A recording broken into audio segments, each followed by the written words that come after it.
So, tayo ngayon ay mag-unboxing ng aking ayan na siya.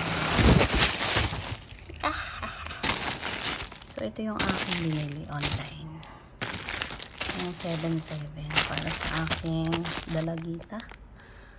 Oh, ayan, diba? So, ito para sa akin clamp. Ayan, baka gusto niya nito.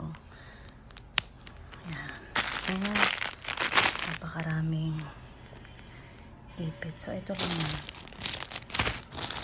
Cute ng kulay. Ito ay, ano ba naman? 30 plus yata to. So, yun. Kasi mag-birthday na siya. Wala pa akong pang regalo. So, ito muna habang yung binili ni Mr. ay hindi pa dumarating. So, yun lang. Sana to'y magustuhan niya. Though siya rin naman ang pinapili ko sa mga kulay. Ito, mahilig yan magtakip ng mata bago matulog pag natutulog siya. Yun, bye! Super cute.